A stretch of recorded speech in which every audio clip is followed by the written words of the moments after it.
20 tahun setelah peristiwa tsunami yang menerjang wilayah Aceh sebagai daerah yang merupakan wilayah rawan bencana, seberapa siap Aceh dalam menghadapi potensi bencana yang mungkin terjadi di masa depan? Selengkapnya dalam laporan VOA berikut ini.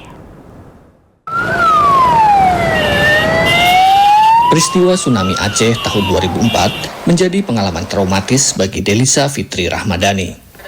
Delisa yang saat itu berusia 7 tahun terseret gelombang tsunami hingga sejauh 8 km dari rumahnya di Ulele, Banda Aceh.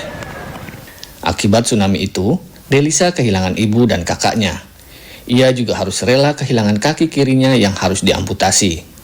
Yang pertama sekali Delisa rasakan waktu itu ketakutan. Ketakutan karena tidak hanya gelombangnya saja, tetapi juga tanah-tanah waktu itu kan goyang. Meski masih merasakan trauma, Delisa tak larut dalam kesedihan.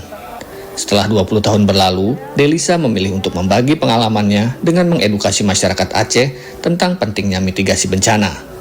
Selagi Delisa masih ada di sini, terus mengedukasi, terus sharing ya tentang Delisa itu dengan harapan mereka mengetahui bahwa di Aceh itu pernah terjadi seperti ini. Minimal ketika ada bencana, mereka sudah akan berpikir dengan keluarga, kalau nantinya ada bencana apapun itu, kira-kira kita buat titik temu di mana? Apa yang barang yang harus kita bawa? Minimal itu aja dulu ya.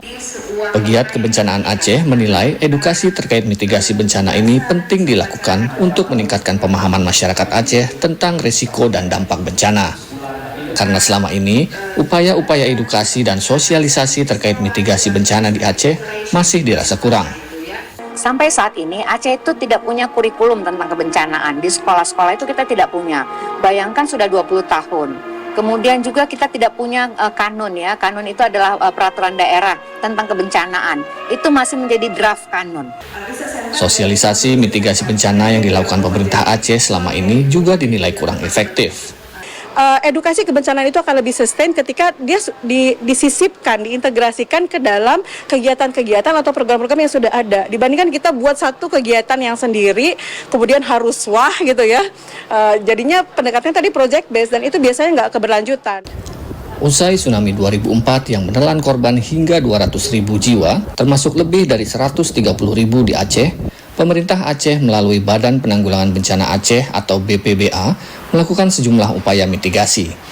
Selain edukasi, BPBA juga memasang rambu-rambu peringatan bencana dan rambu petunjuk jalur evakuasi di sejumlah titik di wilayah Aceh untuk memudahkan proses evakuasi saat bencana, termasuk membangun rumah evakuasi sementara. Selain itu, terdapat juga 10 alat peringatan dini tsunami milik BMKG yang terhubung langsung dengan sirine peringatan bencana di sejumlah wilayah di Aceh. Pemerintah Aceh terus-menerus bergerak mempersiapkan diri agar ketika sesuatu mudah-mudahan jangan terjadi, kita siap. Minimal kita bisa betul-betul memanfaatkan golden time ketika ada BMKG merilis stimulus awal bahwa gempa kekuatan sekian berpotensi tsunami, yang waktunya begitu kecil kita bisa memanage itu semua.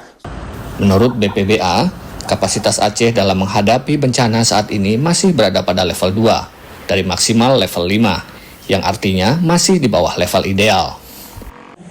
Delisa berharap setelah 20 tahun peristiwa tsunami ini, dengan meratanya edukasi, pemerintah dan masyarakat Aceh dapat memitigasi resiko bencana yang bisa terjadi kapan saja.